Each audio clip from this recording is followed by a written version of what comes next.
Great. So a warm welcome to our Leaders Exchange series hosted by Global Talent Exchange and Bridge Labs. I'm Avinash, one of the founders of Global Talent Exchange. It's an honor to be hosting an eminent panel like you. We are an exclusive global recruiting platform mobilizing emerging tech talent from global tech hubs.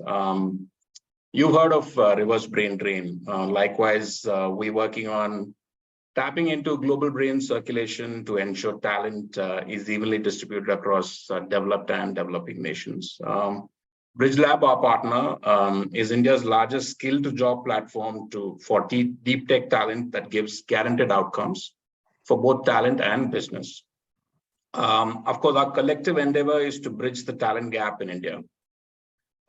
Just to set the context, after a roller coaster 2022 of strong growth and layoffs, what does 2023 hold for all of us, right? After many years of frantic hiring, especially during the pandemic, when demand for everything digital soared, has the bubble popped? Should other companies follow suit and cut their teams too? Absolutely not. Indeed, they should see the churn in big tech as an opportunity. Most companies have struggled to find the tech talent they need to support their digital strategy, from experienced software and platform engineers to specialists in areas such as data sciences, artificial intelligence, machine learning, cybersecurity, and research, etc.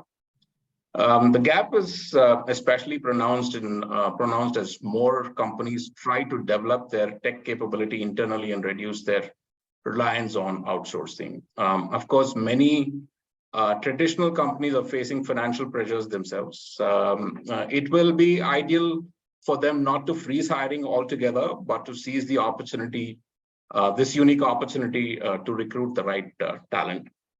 The laid-off talent are emerging from a bad breakup, right? I mean, with their employees.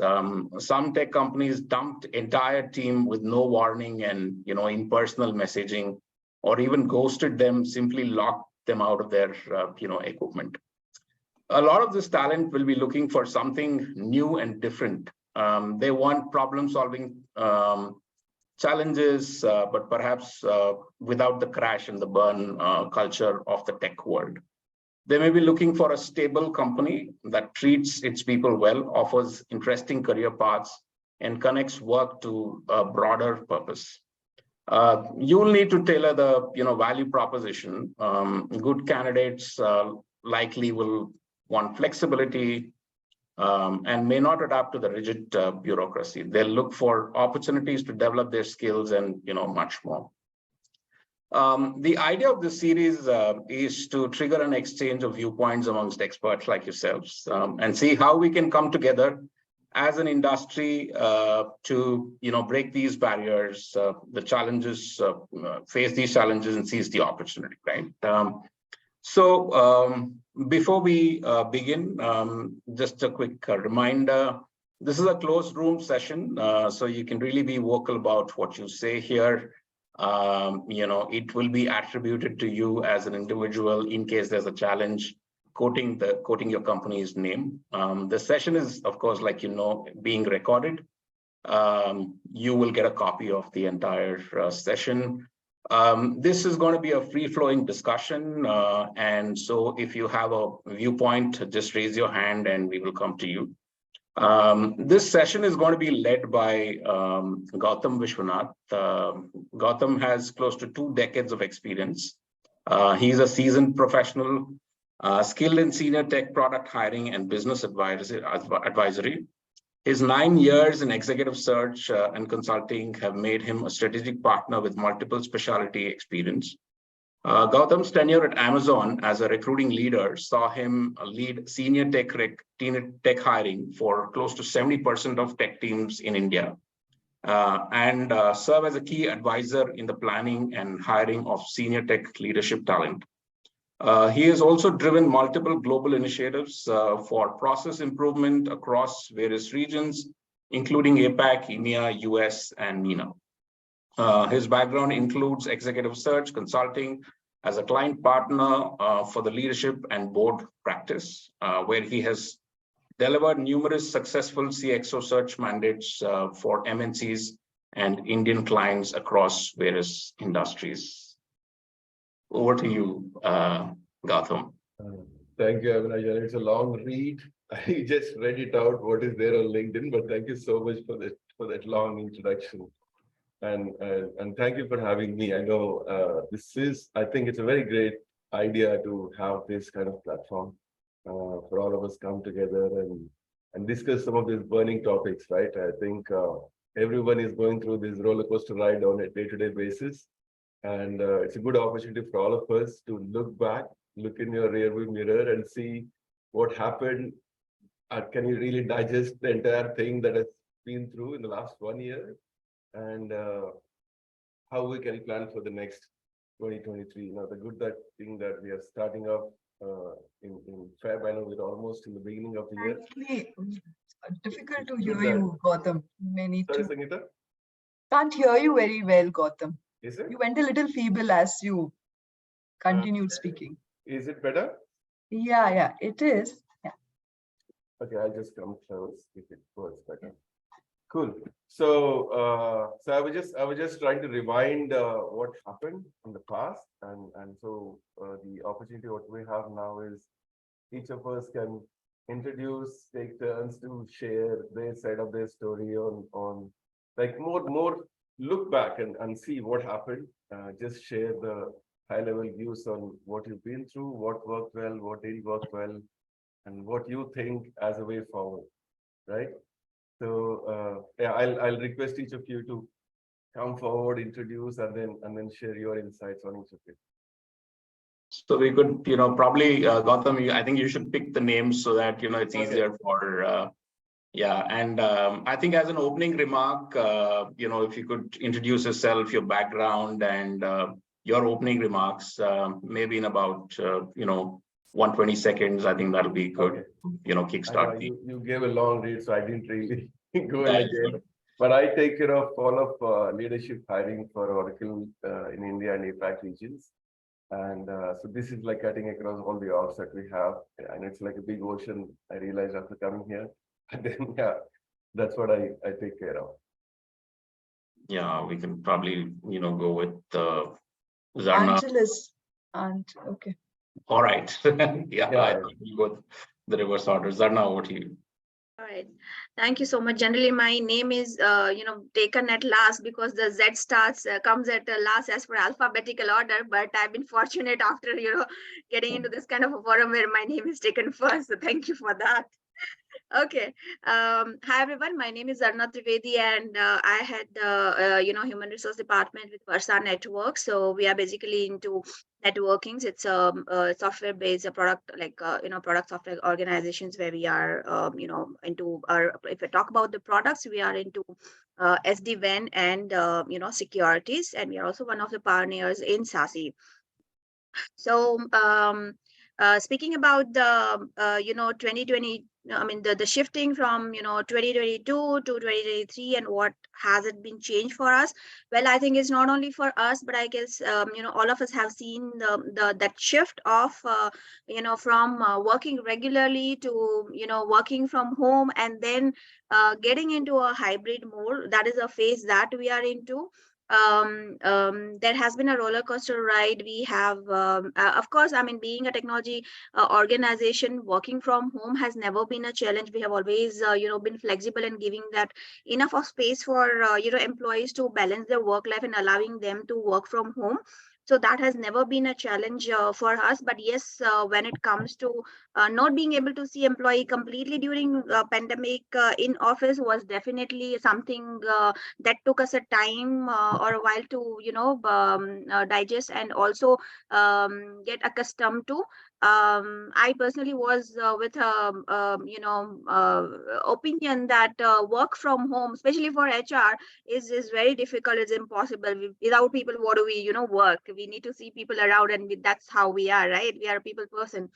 So yeah, it took a while, but slowly, over the period of time, we kind of all have accepted the fact as we, started because culture. We always have a culture of trust, in employee, and then we always had that in place. So in terms of the performance, even if they were working from home, was never a challenge. But of course, with the newbies coming in, the freshers joining in, hiring, retaining, and making it, how to make it more effective, was something that we always have, been discussing all across the clock, I mean, all around the clock. How to make it more effective, be it, onboarding or hiring. I mean, starting from the hiring, since the topic is all about recruitment, let me not forget that. So our focus was all the time was into ensure that how do we ensure that we do a effective hiring, focus on the effective hiring, and in this entire process, the most important part is how to give a human touch, because we should not forget, even though we are going digital, human touch is very, very important. So we try to connect with people and for a little longer times, and then try to understand employee and give them the feel of the work culture, or the kind of environment that we have, or what expectations that they would have, be it not only from a benefits point of view, but also from a overall career point of view, because employee can always connect and look for people connectivity first, though they say that, okay, I'm looking for so and so salary, I have so many offers that I to buy in, but the end of it, it's a human touch that keeps them going for a longer period of time. And I strongly believe in that and have experienced it all my life. And so yeah, I mean, that's how it has been.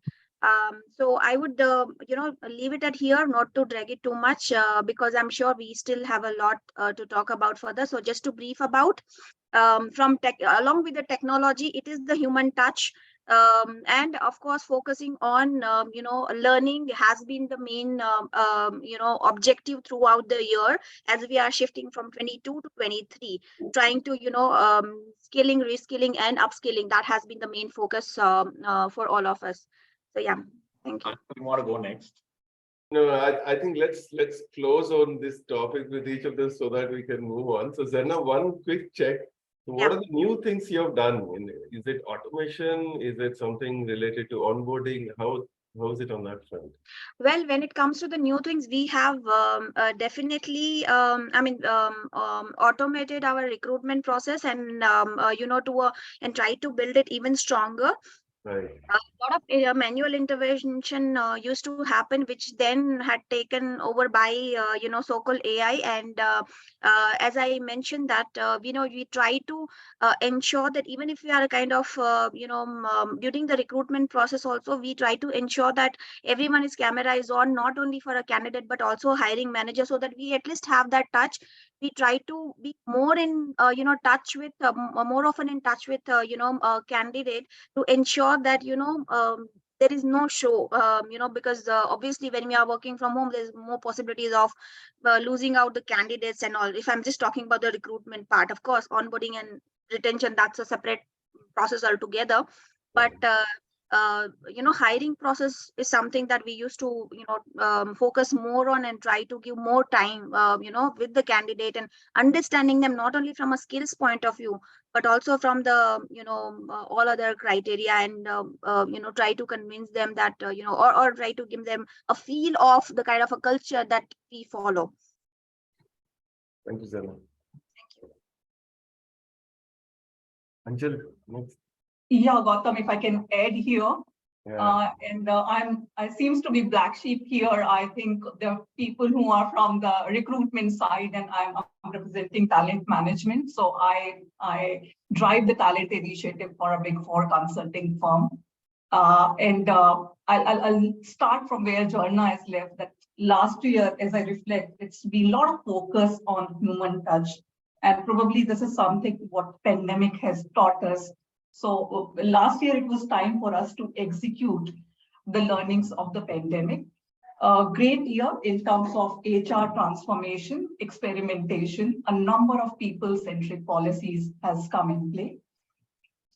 And if I look at the business side, it's a time for strengthening the relationship between reporting manager and the team member. Right?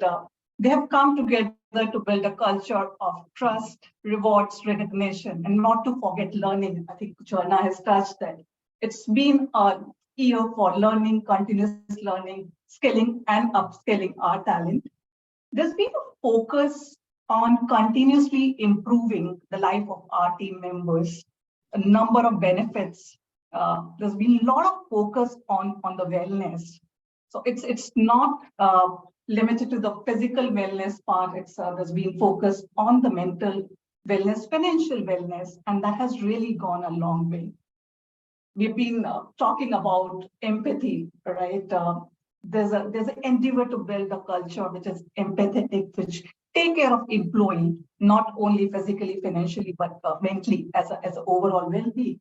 And I think this is a time to realize that flexibility is not going to go anywhere. Right? We've been working, and some of us working from home, office, or remotely. So it's going to be, I think, the ask of the day. And as an HR fraternity, we need to find out some innovative works which are alternative to our current 9-to-5 approach.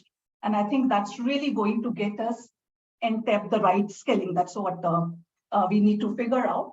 And what made me proud that we are not designing the experience for the talent or our employees. I think it's a time to co-create. And we see a number of companies have started doing co-creating the experience for the team members, getting them in and creating the experience for them along with the talent. So if I have to conclude, it's been a year for transformation, experiment for the talent. I think one theme which I see is that we are giving explicit messaging on empathy and we are there to take care of you, right? Like earlier, we used to take it for granted because they're all working in the office, but because in the remote situation, we need to give extra mile to share that message. Interesting, Ajay. Thank you. Yeah, if I may just add to it, sorry to jump in between, but then, yeah, so what, Angel said makes really sense because, the focus is more than anything else. It's all about, creating the employee experience overall. It's about, emphasizing on, employee wellness. We started being more alert about, what kind of, what kind of insurance person gets or what all benefits gets from that, point of view as well. In fact, in my organization, after pandemic started, people started looking at what kind of benefits they get from an insurance point of view, which they had never realized before. Though it was always part of their offer letter, they never bothered to look into that what benefit they have. Then that awareness, started spreading. So we, of course, it has become one more add-on to on our responsibility as well to ensure that they are getting the best of the benefits. And they and not only they but their entire family is covered with the insurance or and it has to be strong enough so that they feel safe while they are working and focusing on their work. So yeah. Okay. Sangeeta, you want to go next? Sangeeta? Yep. Did you say my name? Yes. Yeah. Yes. So hi, firstly, thank you GTX for arranging this kind of a forum. I often look forward for this where experts speak, and especially it's a closed room. It's a very honest conversation, how I look at it as. So more of learning platform for me. I head the HR for Ascendion, the engineering unit of Ascendion, globally, India and North America that it comprises of. Prior to this, 2 decades of experience, largely in IT industry, which kind of gives me a good flavor. And honest to my, hand on my heart, this 2 years has been really great visibility for an HR team versus all the years that we have had been in the IT industry. Suddenly, HR became so critical. I know it's enough is said on the ground about it, but not for all the great reasons also. Maybe, we were required to a lot of these being that hardcore HR, and at times also wearing the hat of driving some soft agendas like health, awareness, sensitization, and so on. So as Avinash said, after the whole frantic hiring in 2021, the great resignation trend, and alongside HR trying to cope up and balance and work very, very actively with the business partners. In 2021, I think it was more about digesting and, absorbing all that was happening. And 2022, we started thinking, oh, what next? How is it? And in the unpredictable setup, it was like a choice, I think, in the industry for companies to either adapt, embrace, or kind of still contemplate between the two and experiment whether the hybrid or the work from home. So the one, it depends on the industry. The one that they chose, it worked or it did not work, and we are still experimenting, I think so. So apart from this, with the kind of, we feeling for ourselves how we really struggled in the whole coping approach in 2021, I think 2022 was the time for us to, okay, now settle, let us look at what do we do out of the whole situation that we are in. And people were getting kind of stressed in the whole process. So therefore, there was a lot of emphasis on the need for us to build a resilient organization, or rather help people realize how to cope up with the situation and make do with the new dynamics that they were dealing with. And in the process, I think, depending on the industry, the age profile, somewhere it did suit them, either of it, work from anywhere, work from home, or work from office. There were different choices, but what results say is that work from home has largely reaped benefits to people on the ground, because, after the strong realization of the personal life and people back home and the importance for life per se. So in this whole process, probably there was a lot of quiet quitting, and that was a trend that we saw in 2022, largely what I would say, great resignation kind of prevailed from 2021. But there was this need to adapt and, address these groups who were quietly quitting. And that was more because of the situations they were forced hybrid or they were forced to be in that situation and compelled, and we were struggling and maybe subtly feeling little lost and not connected. So in all of this, I think HR's role was to kind of shift the gear from kind of a, revenue or a business model, largely focusing on the people approach or the people culture, how to really have, your ammunitions or tools to kind of engage with people across border, across remotely, and looking at different communication tools, looking at different channels through which we can offer people to come across and, talk to us and seek support wherever required. So this was more of experiment, as Aanchal, as Arna said. And in the process, I think the whole 2022 focused on engagement, and kind of reshuffling the priorities probably. It was more on the well-being, which could be like financial, mental, physical health, and everything related from an employee standpoint. And, the rest followed later, like the whole revenue and productivity. And it was a byproduct, I think, in the process. So that's my perspective. I think it would just add to what Zarna and, Aanchal mentioned to us. Yeah. That's a good summary, Samita. I think what we've seen is 2021 was more like rush into enabling. Now 2022 was more about, okay, we have everyone remote now. Now how do we stabilize? How do we increase engagement? Everything. Yeah, interesting. Thank you, Sangeeta. Yeah, next, Sita. Yes, hi, thanks for giving me this opportunity. Firstly, I think great to hear from all of you. It's a good start to a Friday morning.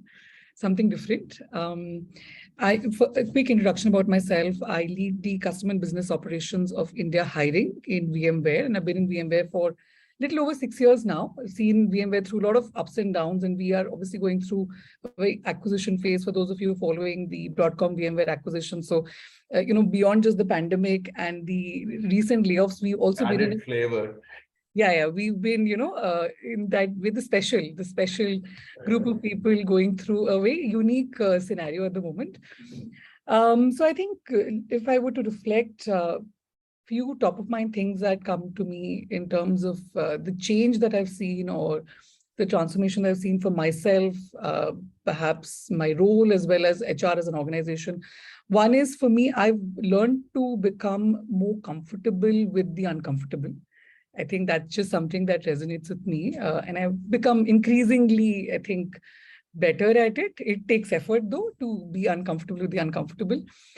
Secondly, with regards to my role, and a big part of my leadership role has been during the pandemic. And when things shifted, there was really no playbook for anything, let alone how a leader should perform during that phase. And I think a lot of that, a lot of the journey that we experienced taught me how to intentionally balance people and business priorities, because it's a very big different ballgame. As now we know, I think now looking back, we can write a lot of tips and tricks as to how to manage teams during a pandemic. But back in the day, I think there was a lot of experimentation, like many of you mentioned. So I think the art and science of leadership is therefore then very, as much as possible, effortlessly balancing the people and business priorities that you can. And I think from a not an organization, but a function standpoint, I think it's increasingly important for HR to be a much more closer, trusted partner of the business, and not just a function that oversees the people aspect of it, but be very closely connected with where is the business, what direction is the business heading, what is the strategy or the roadmap of the organization, look far ahead, 5 years, 10 years, what role are we going to keep playing? Because disruption is coming at us at a speed that is very difficult for us to adapt to if we are only kind of working at it on an ad hoc basis. Many of you mentioned AI, ML. Of course, we've all heard about ChatGPT. We probably tried it as well. So much change is coming our way. How can we be a part of that change journey, be a part of that solution from a business context, and not just be the people managing the people of the organization? I think that's something that has been my takeaway as well from personally over the last few years. Thank you. What we're saying is the weightage has increased in terms of representation in all the meetings that we go to. Yep. Excellent. Great. I'll go next if there's no one else waiting. Hello, everyone. Always a pleasure to be part of such, discussions. I'm part of Tiger Analytics, and this is data science and AI, the hottest in the industry currently. So we see everything, right? The right employer, like, we're very attractive, but therefore retention also becomes a challenge, because it's almost like we train people and everybody else wants to pick up, the talent that we build. So I take care of the talent management aspects, the talent partnering for certain business units within Tiger. But my journey has been very interesting. I complete more than 7.5 years with Tiger. That means I was the first one to be hired as HR in Tiger Analytics. So seen through, grown alongside Tiger. Prior to that, a little bit with Tata Motors, but that was different industry, different game, everything together. So here in Tiger, I think what we focused on, 21 was, of course, like a lot of you mentioned, absorbing what was happening around us. 22, we wanted to settle into a, work, give that flexibility basically. So I think what people were expecting from HR and everybody, right? Sometimes even the business leaders would be lost as to how do we react. And everybody was looking up to us for, opinions. And suddenly we had to be experts on a lot of things, though inside, we were struggling ourselves. So I think my team and we took a hit in terms of our own mental well-being, because there was so much negativity around us, around in the teams, about people being, anxious, worried what will happen and all of that. And you had to constantly deal with those conversations day in, day out, whether you were prepared or not. So I think first we wanted to have, our approach was to first safeguard our HR team, saying, guys, you're doing fine. Whatever we are doing, we are all of us in, we are all in it together. All of us are newbies. There are no experts. So we trust you. So that we had to deal with every enabling function, not just HR, right? every other enabling functions for business. Then to the delivery teams, I think we wanted to give them that psychological safety, as they call it these days, right? Saying it's okay, right? We'll deal with it together. We also showed a lot of vulnerabilities that our leaders have. And I'll tell you why I tell this. During the pandemic, the definition of diversity, at least in my own experience, that extended beyond the physical realm. For example, earlier, a diversity, it would be either gender or race or, some kind of difference in the physical capabilities, right? Somebody is visually challenged or, something of that sort. But I think it extended to the kind of setup you are in during the pandemic, because I was not able to give everybody that standard office environment to perform. Just to give an example, for example, somebody living in Mumbai, you have to deal with a 2 BHK and 5 family members. Suddenly 3 of them struggling to work from home. There'll be noise in the background. There'll be kids, and life stages also mattered, right? So I have a young kid, I understand, and earlier we used to be, very apprehensive, saying, everybody keep quiet, I have a call sort of. And slowly we eased into it, saying, hey, a little bit of noise is okay, right? The cooker whistle goes off, it's okay because I'm working from home. I just can't manage beyond this. So I think when that acceptance, had to be brought in, we had to educate our managers also, saying don't differentiate between what kind of background, what kind of timing somebody is bringing. I cannot give you the standard 9 to 6, somebody coming to office, putting their whole mind into it sort of environment or sort of employees, right? So I think the whole concept definition of diversity just expanded and exploded during the pandemic. And 2022 was about telling that it's okay. All of us are different, but we are in the same goal, right? We're just trying to be productive for the company. So that we did that through a lot of leadership conversations, leader wants to know you kind of conversation, saying, hey, as a leader, I also have to go pick up my kid, right? I also have to look to what's happening in the kitchen, take my pets out. A dog is barking. I have 2 dogs, you might hear them sometime today. All of that chaos entered into office. And we had to tell people that it's okay. Don't be embarrassed until and unless you're working. So we had to move to a very outcome focused kind of environment with all of that. But what we also realized, there are certain sections of the employees who are getting hit most. And these are the juniors, right? So especially when you come to office and you are in that environment where you can turn your chair, ask a doubt and move things faster, that was getting missed because these guys were shy. They were not able to come on camera, ask what they want. So that community building was not happening. So we are rethinking that, is work from home for everybody, or are there certain sections that need to be brought into an environment that will help them?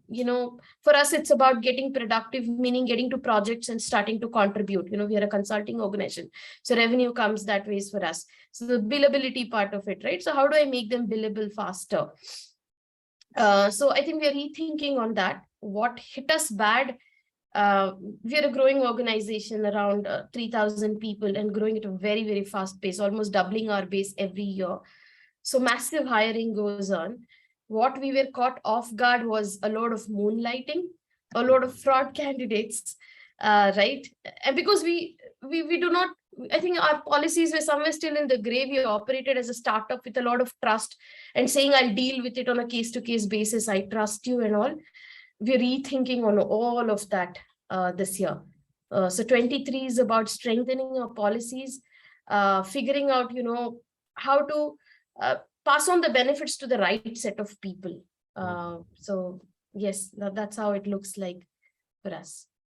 I know this is a challenge for everyone, community-based capability building, right? I think that's a common theme across the board. Hydration.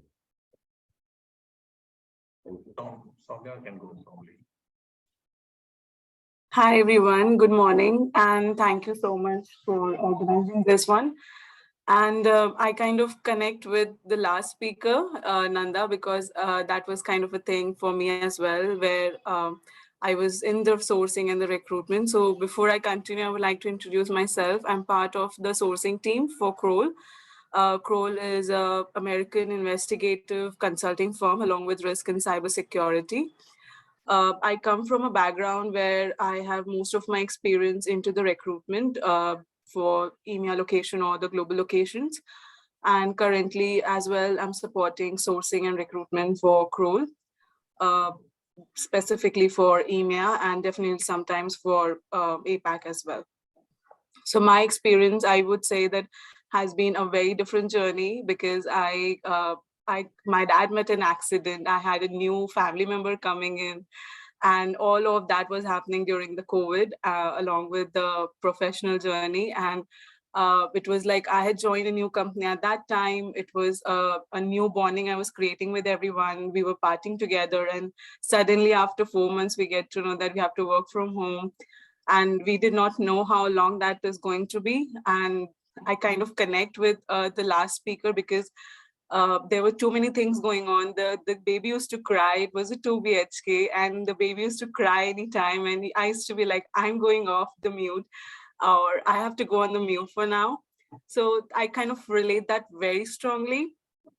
But I would like to also mention that it was a great time because that was a period where I kind of understood the importance of time more and kind of was able to balance professionally and personally in a better way, where I had to put myself into a discipline, put myself into a box and say that, no, this is the time I have to be on the office, though we are working from home. So that was kind of thing which made me a more matured person to understand that how I have to prioritize professionally and what are the time slots I have to keep myself busy and what are the time slots I need to be available for the family. Because as she said, the junior people, so I was kind of on the very junior level at that time.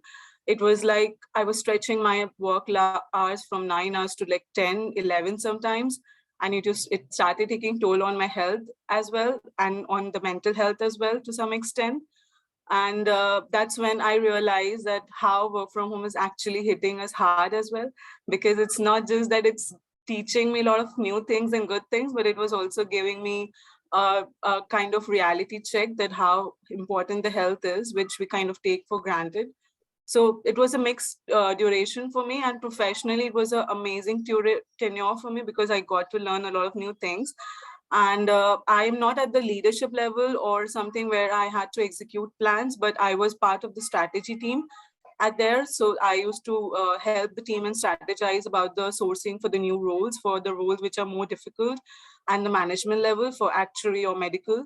So different fields, but so it was a great journey because the pandemic was hitting very hard across the globe. And for the people who were in abroad, the way they work, the culture, the way they respond to the messages is very different.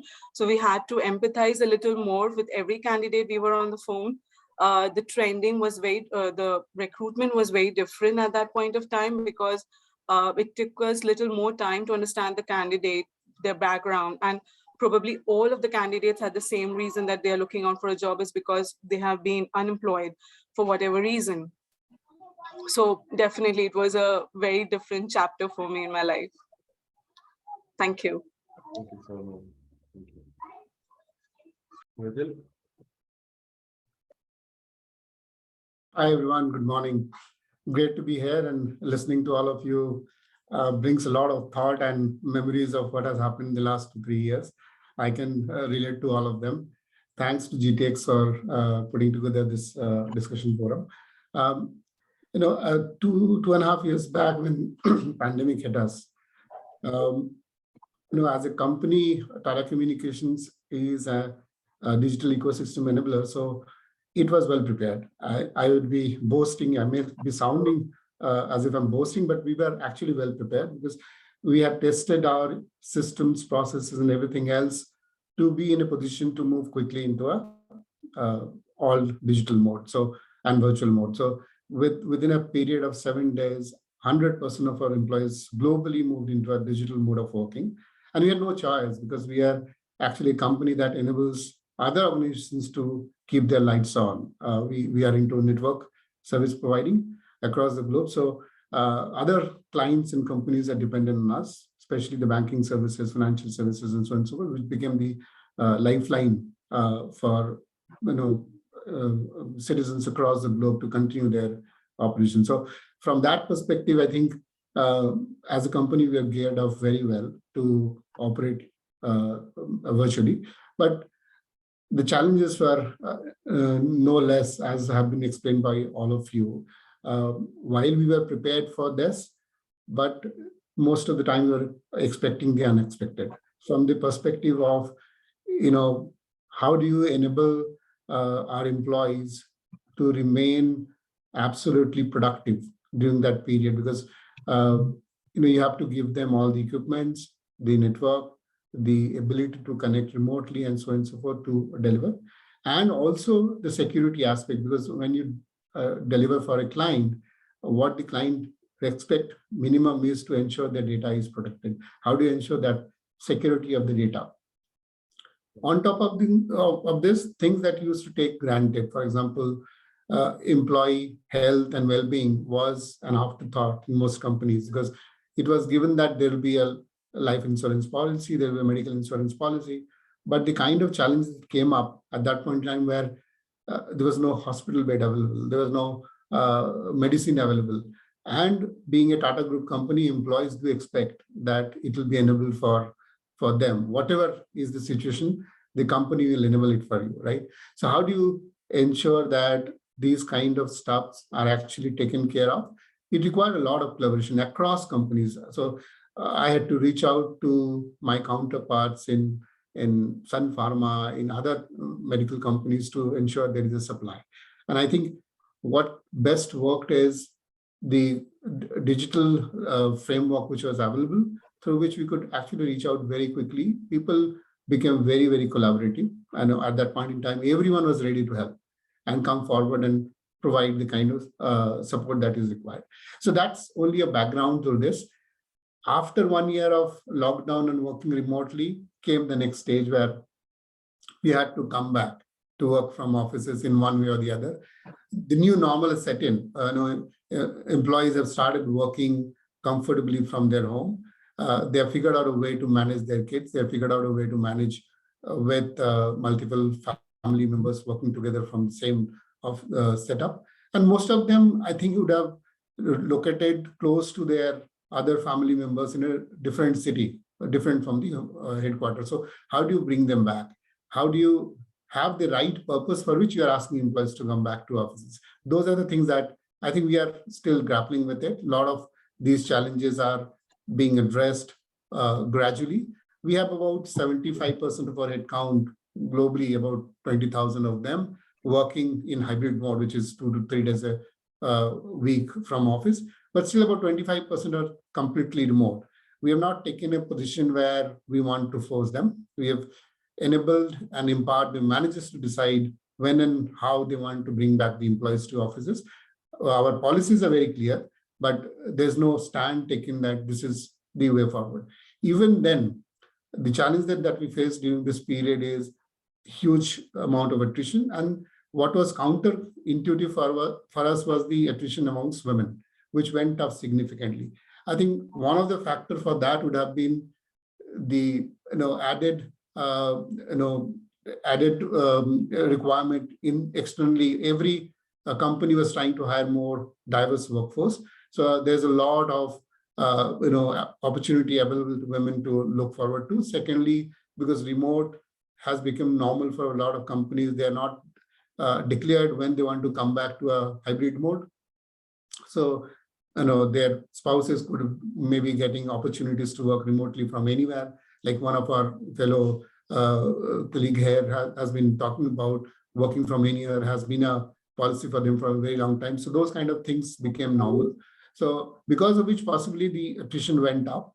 So we actually deployed technology solution to figure out what's not working for them, which is to basically look at various signs early through maybe a continuous learning and continuous listening platform.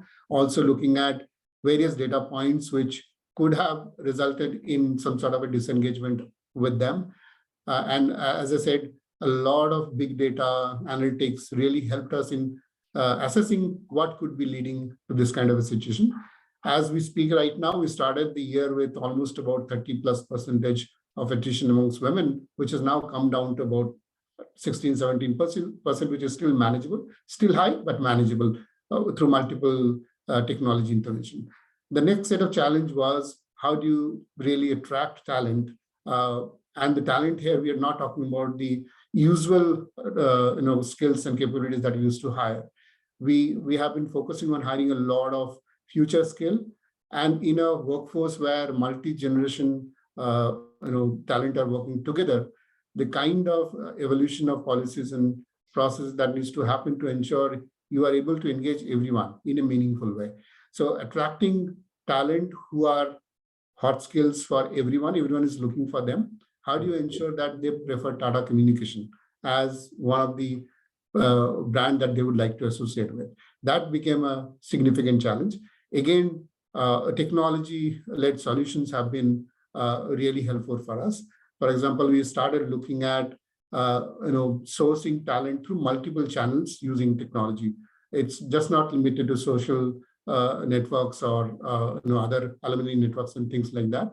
But we have started using technologies to reach out to talent well in advance, offering them a view to the kind of cutting edge work that's happening here, throwing up multiple challenges for them, engaging in the campuses through maybe various kind of projects and things like that, and through which we are able to excite the talent to look at Tata Communication as a brand that they would like to work for. So that has helped us improve the pipeline. It has also helped us build a reasonable amount of traction for the next few years to come.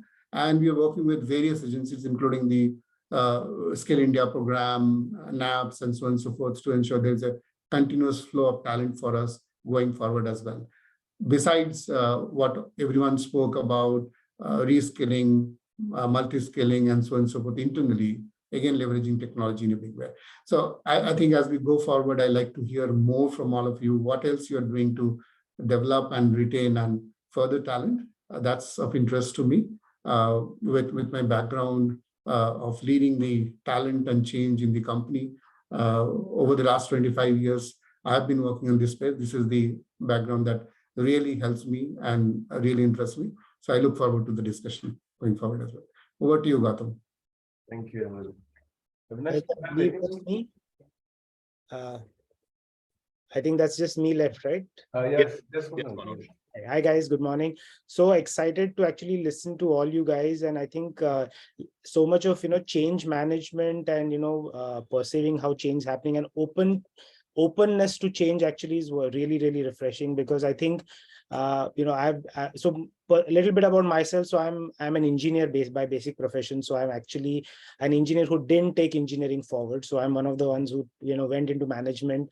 I was into FMCG. I was in Johnson & Johnson for a very long time, almost 14 years, sales, marketing, all of that. And then I realized that there is something that I need to come back and try and solve this problem with respect to what's happening with engineers in India today, right? So we produce probably 1.5 million engineers every year, but still everybody is crying that they don't have the right kind of talent out there, and engineers are not getting the right kind of jobs, right? So it seems to be a problem across, and that's where I decided to join Bridge Labs as a co-founder and try and solve this problem and try and make sure that we bridge this gap between what's available and how do we make sure that things are solved really from the grassroots level. And that's where the change or the openness to change really comes across, because this is not a problem that's been not solved earlier as well. Everybody's there's a sort of a curse to engineering where training as an approach to solving a problem for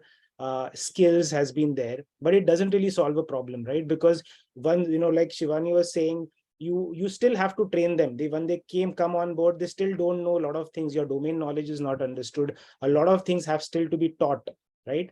And once you teach them and then they are good enough, then they really want to fly the nest and they really want to look out for other jobs. So how do you make sure that the talent that comes in actually learns how to learn, right? That's never really taught in engineering colleges, never in school. So how do you really teach them? Because we are in a space where technology changes every 6 months. How do you make sure that they know how to learn, so they are actually going to make this possible for themselves, right? So the approach that we have been looking at is that we make them learners for life. in any other profession, you see, if it's medicine, if it's in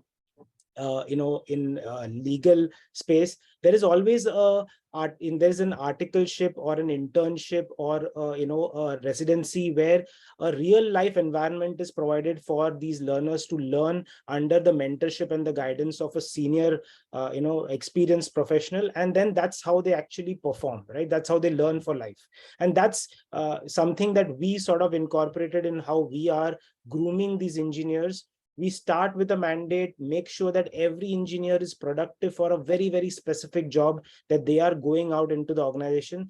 And to be honest, in the last, so many years, so 6 years is what we've been working on. We've close to 4,000 plus engineers and jobs we've created, and made sure that productivity. So our success rates are upwards of 99%. So they really work out for the organizations, and the longevity and the retention also happens because we identify talent who are really hungry to be in this space. Right. So it solves problem both by giving a guaranteed job to the engineers and by making sure that we take responsibility for the productivity of the talent when they join the organizations as well. Right. So this is something that we've been doing last 2 years. Personally, I became a pet parent myself. So like Shivani, I have 2 dogs at home, and they do bark sometimes.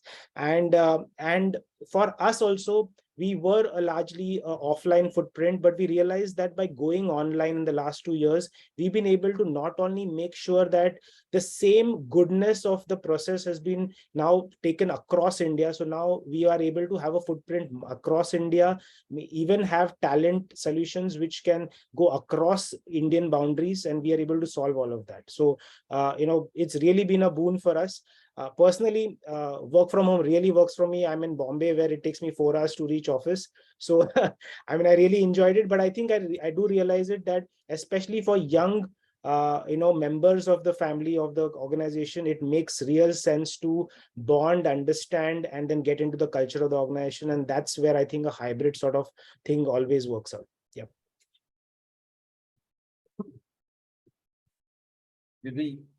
Thank you, Manoj. Thank you so much. I know that's like doing tremendous effort in making people industry ready. I think there's a long way to go there. Thank you. Thank you. Avinash, did we finish with everyone? Anyone?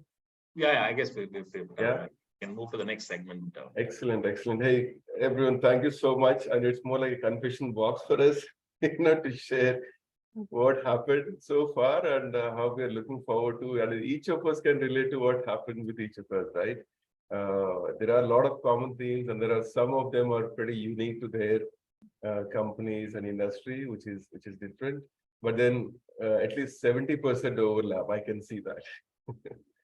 Right. Cool. So I know we can, while I want to touch more upon what we look for 2023, but then I have 2 burning things which I want everyone to comment about so that we all can exchange notes on what's happening in each of our spaces. This remote workplaces, flexible workplaces. I know everybody is in a frenzy to give hybrid environment and remote and everything, right? Did we follow any? And I just want to put it differently. How did we arrive at that thing? Did we follow any particular approach to identify this model fits well for our business versus the other? Anybody wants to take us through their journey on how they identified that model and they found that's the right way to do it? Shivani, sorry. Yeah, please. Sangeeta, go ahead.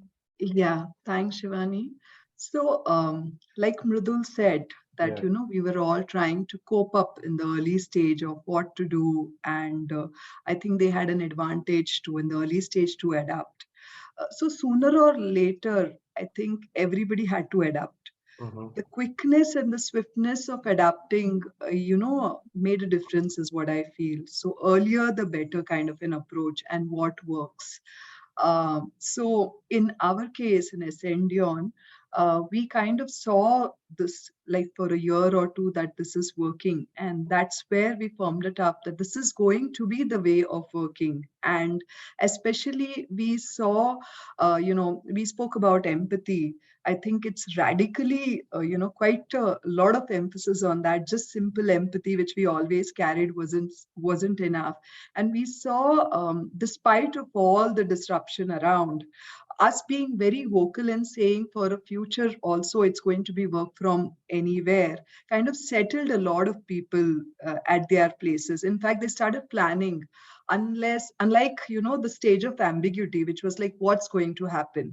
So some of these things we saw that despite all the disruption around in the market, our employees and our attrition rate was contained. It did not exceed, and the engagement level was high. So that made us decide that this is going to be the way of life for us. And probably clients may have certain scenarios where they would want people to come, but our communication to people was, we personally believe that work from anywhere is the way to go, and we will always support that. However, there could be instances where people will have to come to office because of the client requirements. But what we have studied is the client is also embracing this. As long as there are no slippages and productivity is high, they're happy with it. And it's been acknowledged as a wonderful way of working, or the style. To make this happen parallelly, our engineering team had to kind of get into an engineering playbook, because none of us, HR, business, delivery, operations, are able to go back and say the best practices. We all had to create new stories, and in the process I think we've all got creative. And who adapts to the local environment sooner is the kind of a star today, is what I feel. And somewhere, to a great extent, us born during the SNR or in the early, born during the time of COVID, has given us an advantage, because we didn't know the world without COVID. So all our recipes were, in line with that. So what we quickly adapted was radically the empathy approach, the democratization of power, so distribution of knowledge, and ongoing communication. So some of these things started along with the decision of getting into a work from anywhere model. But thanks. Is it like a smooth journey, or you had to face any convincing any of your management? Hey, this really works. Please follow this path. Anything of that sort? No, I think it was smooth for us, honestly. In fact, only because we are all learning, and there were some experiences of, like the moonlighting stories here and there. But what we realized is, despite all of this, we'll not change the game of us, not only because of some bad apples. We don't have to change the 90%, strength, which is kind of happily engaged in this. So it wasn't very difficult. It was very few here and there, but it was more about giving the confidence of how we are able to manage, and let's do it. And of course, it's not going to be, sealed for near future. We'll have to keep experimenting. And so, HR will be on top of the game and getting creative all through. Yeah. Thanks, Sangeeta. If I may go next, Gautam. Yeah, sure. I think the experience has been similar. As I said, we were better prepared, and even before the pandemic, about 20% of our workforce across the globe used to work remotely. That's because we had a flexi working policy, and people could comfortably work remotely. But when you went into a lockdown situation, 100% of your workforce is working remotely, and they get used to it. So getting back into a hybrid mode requires a very different kind of a strategy. So which involves the management, and also looking at why do you want to come back. That purpose, that objective has to be very clearly understood by every manager. So to your question, how did you approach it? We looked at various possibilities. We looked at, should we bring back only those who are required to be in office because there is a client requirement? We provide some part of our business to provide client services directly. So do we bring back those? Do we bring back people who need to collaborate? Because in a bid situation, in a solution engineering situation, you need to have people working together in a war room to ensure the right kind of solution getting created and things like that. So do we bring back those people? and also identify pockets where collaboration has taken a hit and therefore bring back people. Also look at people who needs to come together for the whole cause of innovation and do this. However, all this is not something that is applicable only to certain employees and not others. So the argument was not taking very strong ground. Therefore, we decided, okay, let's look at job family, because we follow a particular framework, and decided to look at job families and then figure out if there is some thread through which you can draw a conclusion that these are the certain job families which needs to work from office and the rest can work remotely and so on and so forth. However, being a company which values empathy, trust, and various other softer aspects very, very strongly, we thought when the employees will ask why me and why not the others, what is it that you expect me to do in office, which is not happening today from a remote situation? How do you respond to them? So there are challenges, and therefore, ultimately, we decided that we have to have a consistent call for action from everyone. We therefore decided we'll go with hybrid mode of working, 2 to 3 days from office for everyone. And for that, we give a heads up to the employees that if you're working from a location which is not your headquarters, here is the time given to you. Please come back to your headquarters, and we expect you to work from so and so date from office on a hybrid mode. And we enable the managers. And obviously, there will be teething problems. For example, employees will find difficult to get a school because the schools have closed down. They're all offline, or there could be issues with finding housing. There's a lot of time they were all staying in a rented accommodation, and it takes time to find a good place to stay, things like that, for which the company provided additional support. I have called out earlier also, we still have about 25% of our employees who are working completely remotely, but there's no one solution fit all situation here. It's basically based on the demands of your clients, based on what is the purpose for which you want to bring back employees. And also keep in mind that the biggest hit has been in assimilating new joiners into the culture of the organization, because if you have onboarded people remotely, they don't get a feel of what's the real culture of the organization. And remember that last 2 to 3 years, even students have been studying remotely, so they don't know.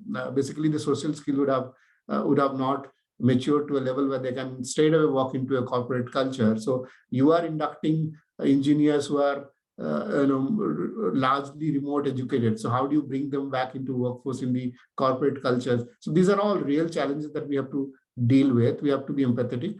We have to ensure that you do the right thing for them to feel at home, and define the right purpose for which we want to come back to office. We are not there yet, but we are gradually moving towards it. That's how I'll be learning. Anchal, over to you.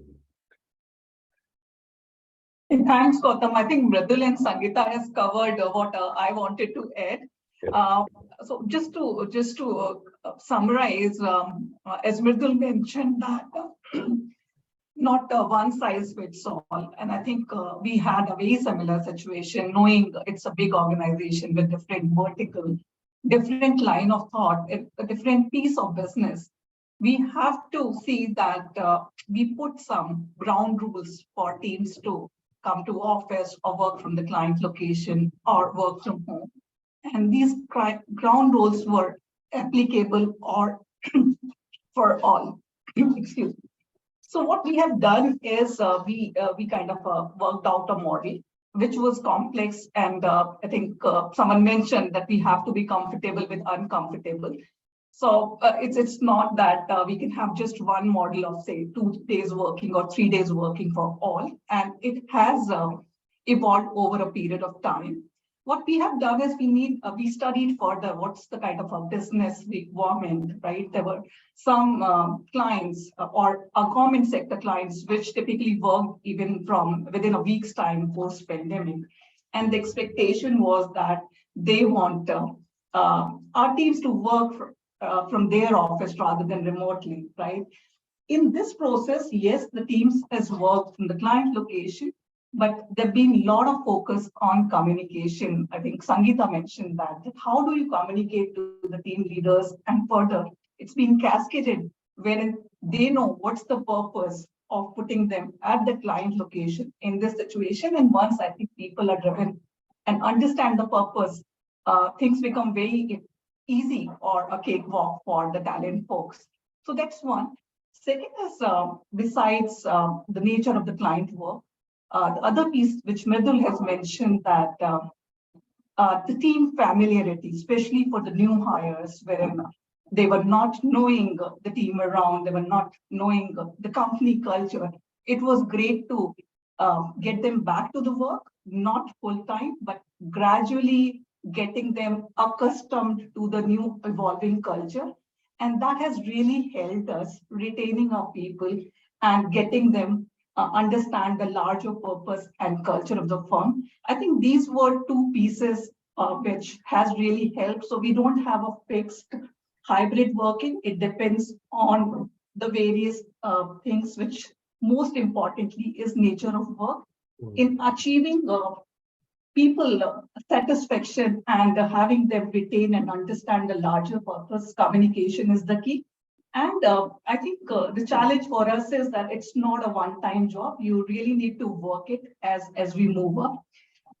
I think we've not reached the final outcome. We all are working towards, Mridul mentioned, it's challenging, but it's evolving. And I think directionally we're going right. That's what I want to add, Gautam. And just since you're from talent management, probably you must have dig deep into this area of how did we train the managers here? Because remotely managing these resources and taking their productivity, keeping them engaged, experience overall, you think it went fine, or it was any interventions happened in your space? I think learning and coaching our managers is the key intervention from the talent management side. So what I have to mention, what is my one of the key result area is that how do I coach my managers across the business to be more empathetic to the team. It has come a long way, right? But it was not easy, Gautam, as you rightly mentioned, right? Not all of us are very good with people management, but with the constant nudge, with the learning programs in and around people management, consulting skill, how to be more empathetic. I think somewhere it has really helped us. Someone have touched on the learning aspect. How do you have the curated learning on the go learning for your managers and constantly nudging some of these softer aspects really help you get the entire team together. Earlier, I touched upon in the pandemic, I think the relationship between the team leader and team member has changed. They're working almost like round the clock, be on Zoom call or on phone together. If directionally or there's some intervention from the talent side, you give them the right environment, it has really helped bridging the gap. People to better coach the team member and help us retain the people around. And it's directly proportional to attrition management, to obviously the brand itself, right? The talent brand itself, because the word spreads quite faster nowadays. Makes sense. Makes sense. So Charna, before you speak, Gautam, maybe I'll just add a concern, because like you mentioned, right? And maybe Charna, if you have an answer, just bake it in, your response. We are very anxious. So as an organization, we did a very meticulous exercise, talked to, did an employee survey, talked to our business unit leaders, their -1, -2, to understand what model of working, would be appropriate for them. But we are still at crossroads, and one of the primary concerns stays at attrition, right? The moment I ask a lot of people to come back to office, we're very anxious that I'll trigger attrition for them, because like a lot of us agree, right? We're comfortably, even I've moved back to my hometown, with parents and all, and I see the benefit of that at this stage of life. I have a young kid, 2.5-year-old, being taken care. So even personally, I have, severe inertia to move back to Chennai. That is my headquarters, right? Or my office location. And this is true for maximum of the talent, whichever way. Either it could be cost saving because, you're currently staying at your own houses. The rent is a big saving for a lot of people, right? Or even that entire setup that I think Mridul was mentioning, right? Either schools or daycare for young parents, or, for people who are individuals, like the PG accommodation and the food system. A lot of things came together to support, people working at office or going to office from 9 to 6. A lot of them are still building up, and therefore we are very anxious about triggering attrition the moment we decide. But on the other hand, employees constantly request saying, if there was an office in my place, I would have definitely gone there, right? So after Chennai, we did open an office in Hyderabad, but believe me, hardly 5 people show up. I should be having around 200 plus headcount in Hyderabad city, but hardly 5 people show up every week in that office. So real estate wise, it's not making sense. If I don't have an office, it's not making sense. So we are at absolute crossroads at this, right? So if any of you have faced that, kindly add, what solutions, what has helped you, that'll be very helpful. A good takeaway for me from this discussion. Well, Shivani, thank you so much. If I can now just share my view. As you rightly said, my journey has been quite a roller coaster when it comes to when I joined, Versa, because, when I had joined about 5 years back, we were a team of about hardly 80 employees. It was more known as a startup. And so there was no HR department, be it in India or in US. So I was holding the responsibility to set up the entire HR department. And I was coming from an MNC background, being part of, an entity. And from that set of organization where we had about 58,000, employees across, working in a global environment, where I was playing a role of a HR business partner to joining as, head HR over here, setting up entire setup itself was quite challenging, not from a, process or setting up process point of view, but more from a making people accepting me as an HR or anybody for that matter. Okay, yes, we are going to have HR department in place, and we have 90% of the people are from an engineering background with about 12 to 15 years of on an average experience, no freshers in place, and all of them are joining from an organizations like Cisco, Juniper, so joining Versa. So that was definitely itself was a new journey for me. So it took me almost 2 years to set the entire process, automating end-to-end process, and all of that, because I don't believe in spending a lot of time in doing manually offer letters and sending them, because the goal was much higher than that. We had to reach to a level where we can do a succession planning, and for us as an organization to be matured enough for people to accept the fact that okay, for applying the leave also they have to go to the portal and apply.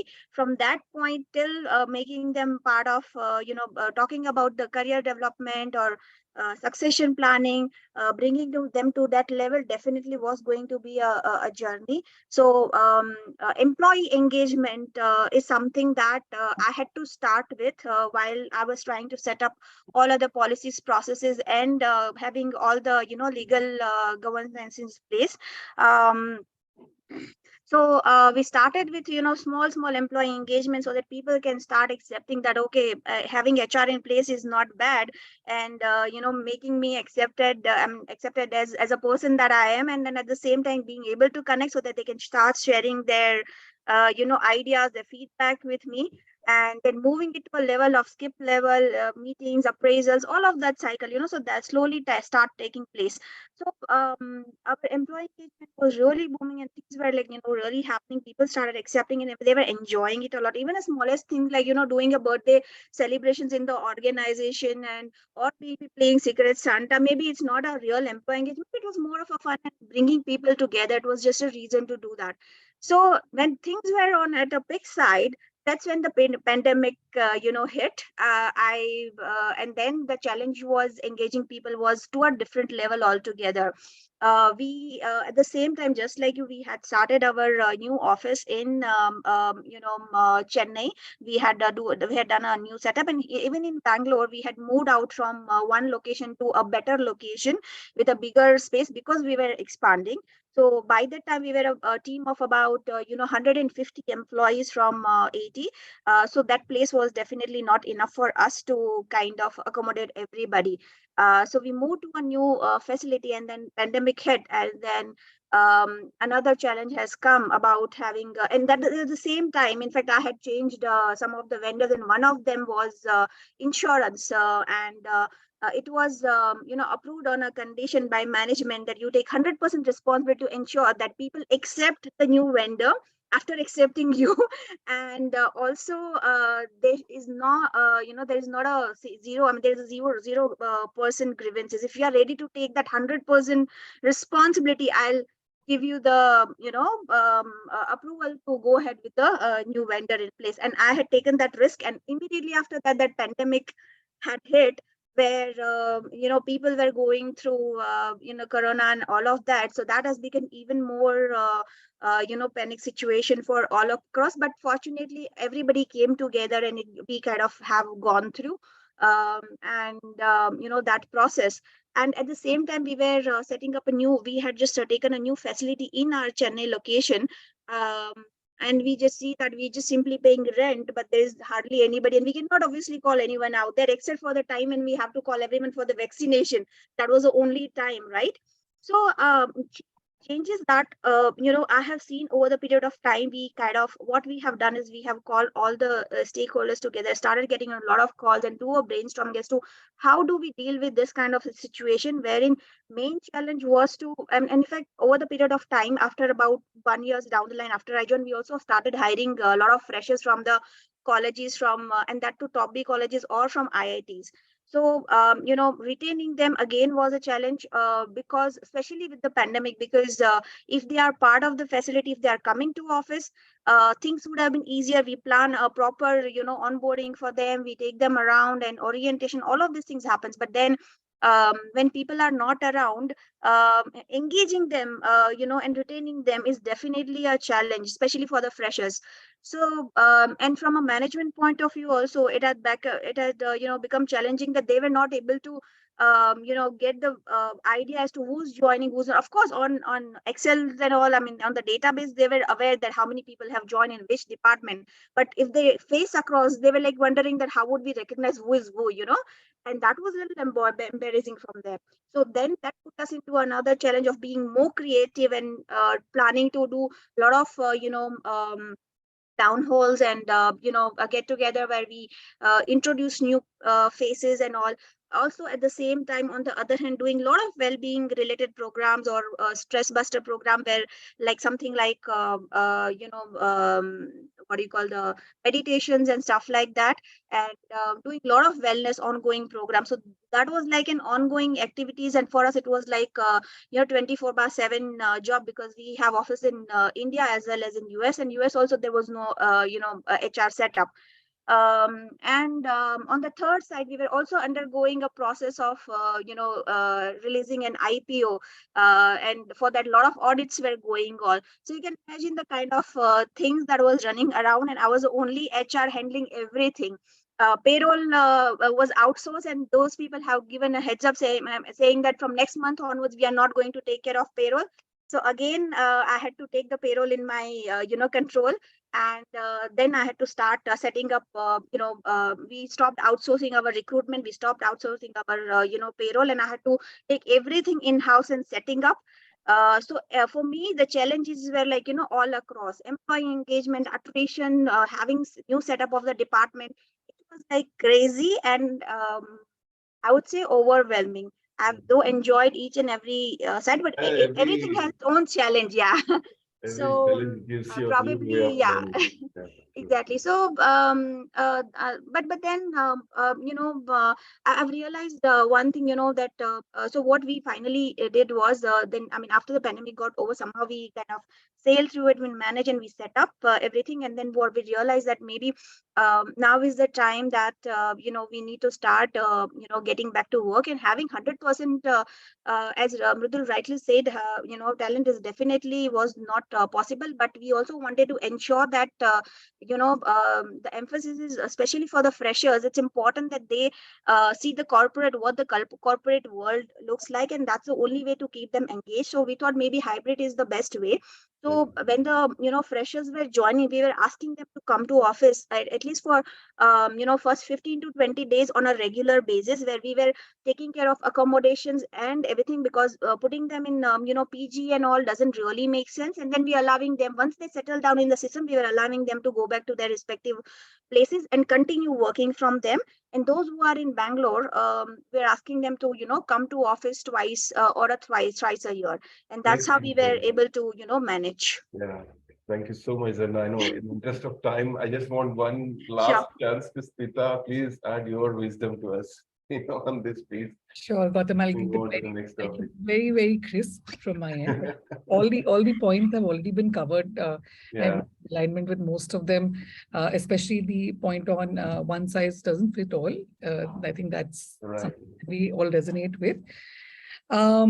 Just my point of view on a couple of questions that Gautam, yourself and Shivani also asked. One is, at least from a VMware organization standpoint, we've continued to keep it employee first. We've given that liberty to the employees and leaders to decide what works for them. So at least in our team, and we're a recruitment organization, so we are customer facing, if not, we're not entirely internal. Once a week, coming to work once a week has actually been pretty good for us. We've been trying to keep up with that. And the interesting part is when we do come to work, we actually do less work at work. So we end up actually spending a lot of time socializing, informal, formal. So most of us have come to this realization that, when we come to work, we have less calendar meetings. We do a lot more catch-ups with each other as well as with people around. I think that's, but honestly, even as a manager, I really appreciate that time spent. It's time wonderfully spent. The second thing is, the whole trigger on attrition, Shivani, I think, it's absolutely possible that will happen. It's just that the whole point that Mridul started making, and I know many of us, mentioned afterwards, is the why. What is the purpose behind bringing people back to work? And not only from an organization's point of view, but the people also really need to understand it. If they don't, and we still make it mandatory, then I think, attrition is likely to follow. Lastly, again, a personal observation and something I'm feeling more often than not, more of late, I think, is that there's a fine line between using flexibility to our advantage and taking undue advantage of it. And I think that that's something that applies to us and something I hope to imbibe in my teams as well, which is use it to your advantage, but please don't take undue advantage of it. I think if we can manage that, hopefully we'll be better placed to navigate this in the future. But yeah, that's all from my side. Gautam, over to you. So Shivani, we don't have any magic bullet. Everybody is on the same journey, and in the short term, you need to take that hit of attrition because employees need to understand what value they get if they come to office, and if we're able to establish that, we'll be able to bring them back. But we need to figure out what makes them to bring them back, right? So probably organically it is coming out that people come for, lighter moments to office in a way. Yeah. And so why not just take it? And it's like that, the stress, 100%, 90% of what we think doesn't happen. But you just need an assurance. So half our people kind of just that they know that there is an office that will take care of their, 90% of the stress. They may not even come to office. So it's all a mental block. So maybe I'm not an ambassador for any of these co-working spaces, but now I realize they are the best solutions. You have an universal Sangeeta, I agreement. think, the worry is not with the experienced folks. The worry is more for the freshers and the juniors. Yeah. How do we assimilate into the culture, and how do you bring that innovation as a thought for everyone who comes in that level, right? Yeah, I like the Shivani's point about the junior. Maybe was not thought so much enough. We often talked about diversity, women, and particular group, people managers also, but never had I thought about juniors. So it's little, awakening for me to realize this group needs a regular rhythm, not like your monthly, further more than that. Thanks for that, Shivani. Yes, Gautam. Thanks. Great. I know we had one more topic, but then we are already late. So quickly want to move on to the predictions for 2023. Can each of us take turn to give their own outlook on how the new year is going to be, what challenges we carry forward, any focus areas personally you want to look at as part of your contributions to the company. Just to help everybody know that, okay, this can be one of the areas that we can look into. Anjal, I'll start with you. Thanks, Gautam. So for me, I think learning is the key area. And here, I don't want to design the learning for my team and the employees. I really want to curate and co-create the learning experience for them. And that's what will make people see the value that they are developing and growing with the team. And the need of the hour with the change in technology we've been discussing, there's a constant need of upskilling our people. We have a curated platform for learning for our team across, wherein people can really curate the learning, and it's been designed and curated by each role. So what is applicable for me may not be applicable for people in different business verticals. So there've been curated learning design for each role. I really want to empower the teams at the business side to co-create the learning for the team members. People see the value. So one takeaway or one focus area, apart from so many things we discussed, is the learning, and that would really help us meeting the challenges of the future. And with the disruption of new technologies coming our way, I think it's really going to help. Any comments on must-have skills for 2023, either for employees to do well in their, these are, I know, different from different roles, but more at a generic level? I think AI, cloud, and machine learning is the need of hour. And that's what I see in the consulting space. There's a lot of focus on that. And somewhere we touched upon with the recent layoffs. Right. There's a lot of available skill in the market. And I think it's for the HR team to see that where is the skill gap available in our current firm. We know there's a number of positions open with all of us, and how do we tap that? Train those people, meet the skill requirement, and get them on board is something which we would want to focus. But yes, AI, cloud, and machine learning to answer you, Gautam. Gautam, if we can go next. Yeah, sure. Yeah. All right. So, I will start with the question you asked previously. I think during this pandemic and remote working, how is the outlook in terms of recruitment overall? How does it? I'm coming to that, Gautam, but I think during that period, the most taxed group of employees were the managers. Hands down, I would say, because they were under pressure from client, from management, from employees to do various things. And they didn't have the skills to manage employees remotely. So how do you actually develop them to take care of the employees in a remote situation is something that all of us were learning, and we are also trying to imbibe them in the managers. As it is, a lot of managers used to come up and say, I don't want to be a manager, I'm better off managing myself. But in this situation, the pandemic situation, it becomes extremely accentuated. A lot of them were struggling, and we had to actually be very empathetic towards them to enable them to do the right things. So what helped is conducting sessions on mindfulness, giving them the ability to coach and mentor their employees, and also giving them basic tips on things like how to engage employees through a video call, through a voice call, and things like that. All of this doesn't come intuitively to a lot of managers because they have been used to managing them in person. Now, coming to the future, I don't have a crystal ball to graze into, but what I have been looking at is the challenges that the business has faced. So, last 3 years, if it has taught us anything, is you can't really think that the challenge that you face today are the challenges we're going to be tomorrow. The technology is evolving extremely fast. All of us were prepared with our BCP plan, which addressed the need of one side going down, one geography going down, and things like that. But when the pandemic hit us, the challenge was everything is down. Everywhere, everyone is working remotely. How do you make it still work? So, the challenges that we face today are not the challenges that will be there tomorrow. And tomorrow is something which is already here. So how do you actually prepare for the future challenges, leveraging technology, leveraging the various kind of skills that are available in the market, and look at solving the business problems for tomorrow? That's the objective with which I think we are operating right now. The skill that is required, that's another question that you asked from employees, from all of us, is most important is learning agility.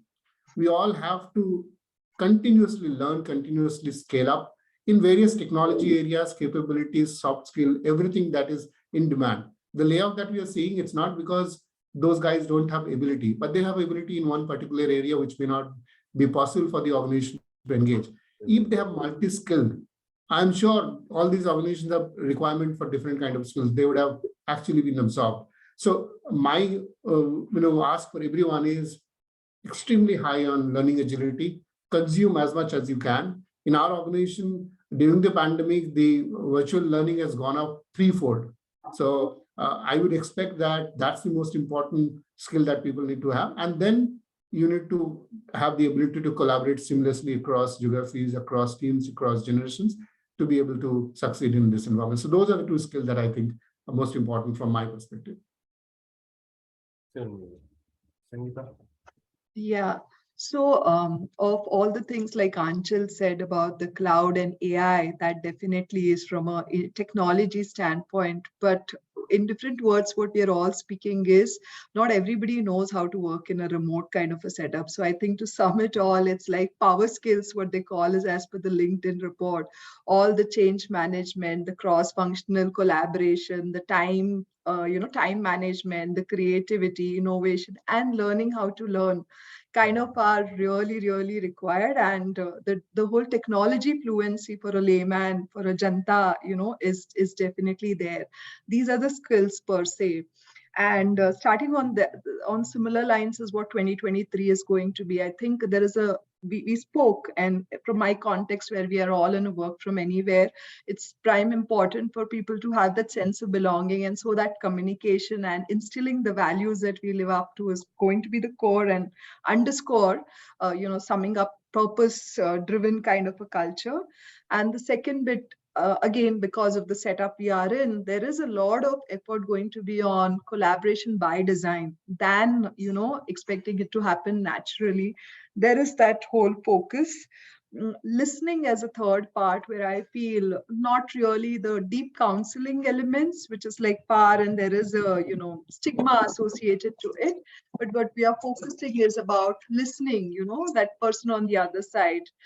Maybe we not be, the professionals in the internal setup may not be neutral enough to support and hear them out.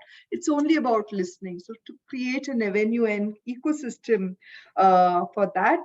And again, coming back to the learn how to learn and an ongoing basis, apart from the, the classroom training and those e-learning modules, something like a community-based culture is what I would encourage and want to offer to my people in Ascendion as an organization. And I think it's key for everybody to adapt the community-based culture, the peer learning, and the mentor-driven approach as such.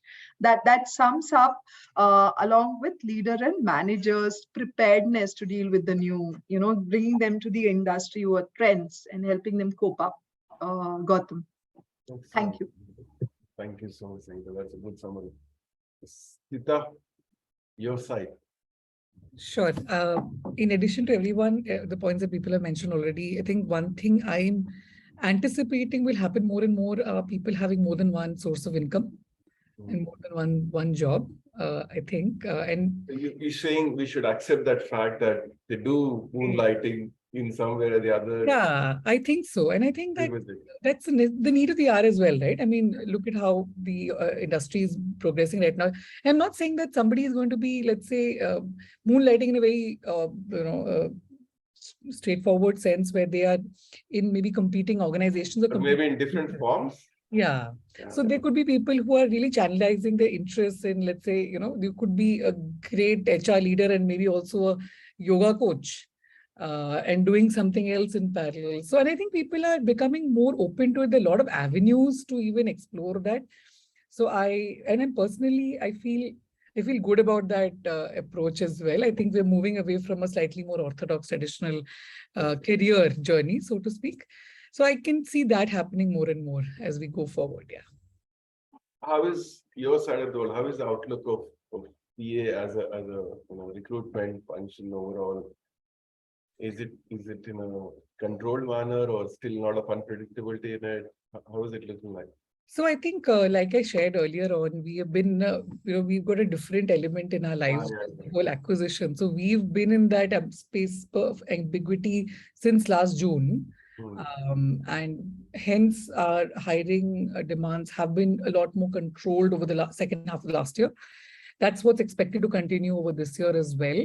But it's a good thing. I think in hindsight, while of course in being a part of recruitment, you always want to be hiring and, adding value in that sense. But what we also realize is better to not go in that direction rather than, be in a position where we overhired and we have to lay off people. So it's great that the organization is having the foresight to turn the taps off a little bit more aggressively, really prioritize where, they want to invest, focus on only those areas rather than keeping the floodgates open all the time, and hopefully not have to resort to measures where they're having to let employees go. So I think that's one side of the thing when it comes to hiring numbers. But what we're also seeing a little bit of a shift, Gautam, from a TA standpoint in our organization is, what do we bring to the table as TA, right? Back in the day, I think our motivation was more in terms of how many numbers are we hiring? What is the volume of hiring we're doing, right? But I think I'm not saying that's only from a shift in terms of quality standpoint. The complexities have also increased, of course. But how strategically are we thinking as TA? How are we investing in, let's say, our branding efforts, our candidate experience efforts? How are we evolving our talent acquisition model for it to become more inclusive from end to end, right? And how are we scaling up the entire team globally so that we can move forward in that direction of being talent advisors in the future rather than just talent acquisition professionals. So I think that is also an investment we're making in ourselves over and above the numbers. I think that that's anyway something we have no control over, but we are also upskilling ourselves as much as we can. Yeah. Sirna? Yeah, I thought I would not want to intervene because I already taken a lot of your time in my previous discussion. So I just try to keep it a brief. For us, now the focus has shifted. Of course, like everybody else says, is more into a learning. So my main goal is to ensure that since the team has accepted that hybrid model or working from home for some people has been possible, they've been productive enough, and it has been accepted from both the side, employee as well as employer side. Now is the time to move to the next level and focus more on learning side and skilling and upskilling. So my main area of focus is going to be the leadership, training, soft skill training, customer focused training. So training is going to be my, next goal that I'm kind of focusing on. On the other hand, I'm also focusing on employer branding as well as, employees branding, because that is again very important because from attracting, not only from an employer branding point of view, but also for, showcasing your culture or who you are to let the world know, and also at the same time attracting the right talent. And as Sita rightly mentioned, I totally agree with her that instead of going overboarding in terms of the hiring, it's better to prioritize what your hiring requirements are and focus only on those hirings, rather than later stage kind of being in a situation then where you have to let somebody go, which would be a very painful situation for both the side. So yeah, that's how it is for us. Soumya?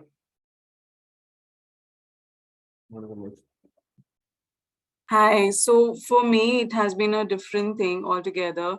When we are talking about how to cope up with coming back to the office, I think it was more towards the requirement. And I would say a lot of offices have been shut down in India because of the same reason. And even in my current role, even in the current company role, I think even before I joined, it was a natural way that we can work from everywhere and anywhere. For that matter, my previous manager in Coke role was not coming to the office and he worked from home from last 10 years.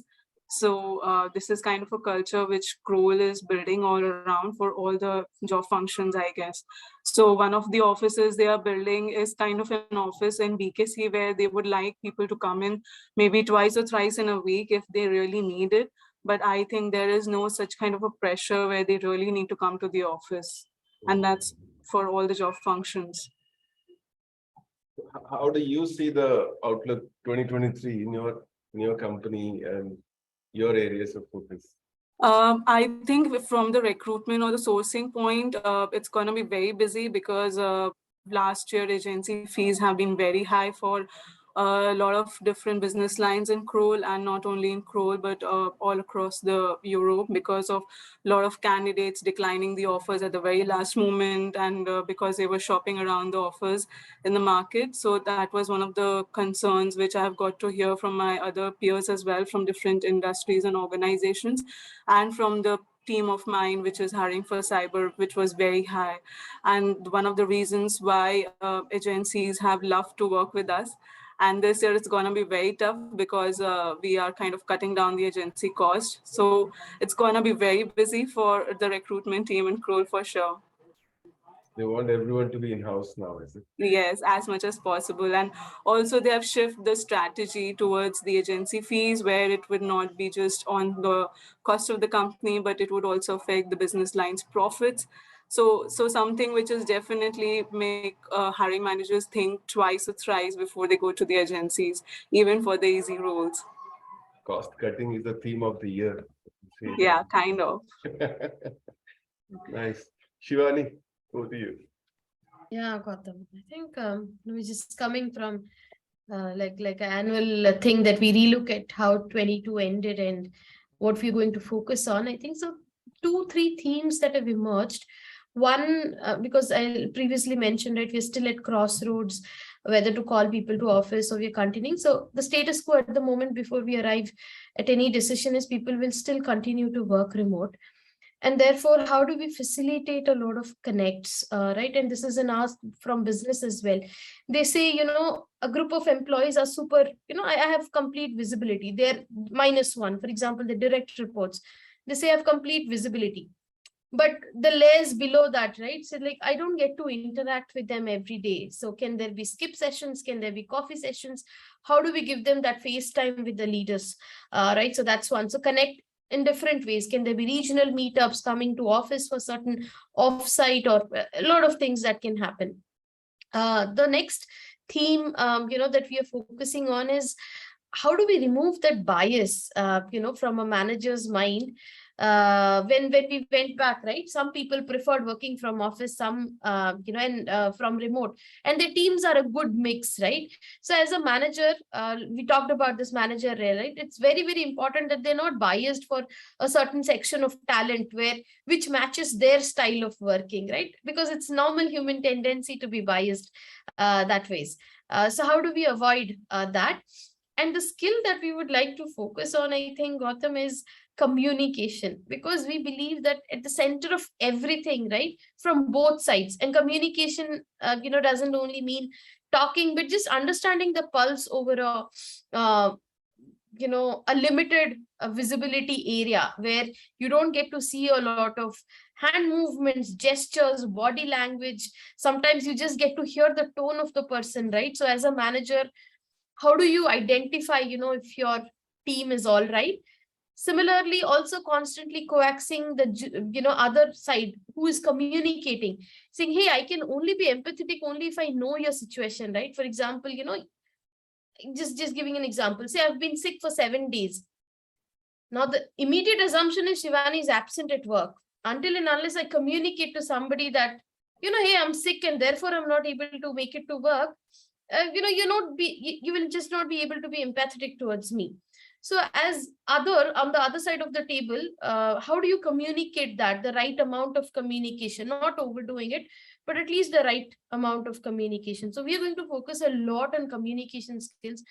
We have the group of employees that we deal with, data scientists, data engineers, the geekiest, the nerdiest group, right? Who do not believe in a lot of open communication. It just ends with yes, no for them. So we're working on that, right? So these are the few areas that we are focusing on. I think that's a good wrap. I know we are all facing with these challenges of how do we keep that communication on. We are trying to train the managers, we're trying to adopt technologies, we're trying employees, everything happening. Manoj, over to you.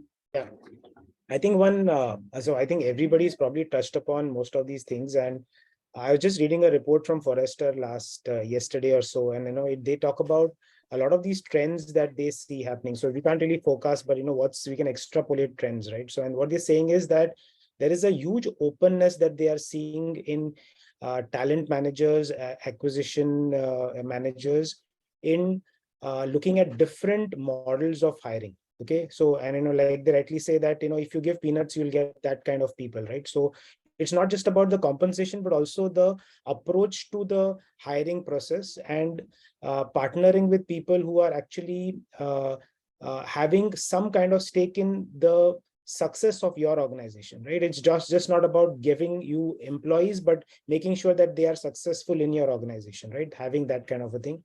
The second trend we are seeing is that it's not about only going to the premium colleges, tier 1 cities, talent, or IITs for that matter. There is great talent in other places. For example, know that in the Northeast, for example, we have some of the best engineering minds. They never really, any organization ends up going there, right? So we know where you can get these talents from. The other thing that we also see is that, in how the entire, openness to this change, and the whole point is, if you make sure that you're what you say is GIGO, right? Garbage in, garbage out. If you take in the right kind of an employee who has the right kind of a mindset in terms of skills, critical thinking, in terms of problem solving, but most importantly, he knows how to learn on the job. Now, if that's there, I think you'll have somebody who's hungry to be in your organization, learn and grow with your organization, and then attrition really is something that's not really the biggest problem on the cards, right? And that's something that I think can be engineered in that sense. And, that's my thought. Yeah. Thank you, Manoj. I think, it's like, great ride for all of us. I know we have come to time now. Thank you for sharing all your opinions very honestly. What I understand is we're all on the same boat. We're trying to learn things as we are passing by. I think a lot of challenges are here to stay. What we have in 22 are going to carry forward into 23 as well. And we're trying to stabilize a bit in 22, but then 23 has still a lot more to do. I think employee experience is going to be one of the key challenging areas, right? And in 23, right from onboarding to their performance and how they'll be measured, because nothing is matured yet. Everything is work in progress. And we all have a big role to contribute to see how we stabilize that piece. And I think, I know I didn't touch upon the talent branding, but I think that's another big area which has been taking transformation, what it used to be versus what we have now, but then we'll keep it for some other day. But I think it's a great discussion. Everyone, thank you so much for stepping in. Avinash, I think we're all done a great job. Over to you. Absolutely. Yeah. Thank you so much, Gautam and everyone for, being really, vocal in terms of and contributing to the session. I certainly learned a lot, from this session. I'm sure, each one of you have taken a lead from it. Of course, I mean, the best part of this panel here, I don't know if you noticed, the diversity is lopsided. I mean, the gender diversity is a lot more women than normally. It's the other way around. We have one or two, women. I mean, that's a good thing to see here. And of course, what we see here is the playbooks are still getting written. Change is the constant, and the faster we adapt, the better, I guess. It was lovely having all of you, and we will come back to you with more such sessions on different topics, which are relevant to the current, times. And of course, we will share this, recording with you. We also have a leaders exchange group on LinkedIn, where a lot of leaders like yourselves are a part of it and contribute to it actively, right?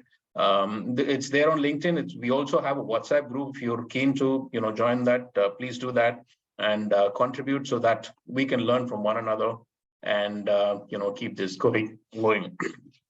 Thank you so much indeed for being here this morning. Have a lovely weekend going forward. Thanks. Thank you all. Thank you. Thank you. Thank you, everyone. Thanks Thank for you, everyone. Thank you, everyone. Bye. Bye. Bye-bye.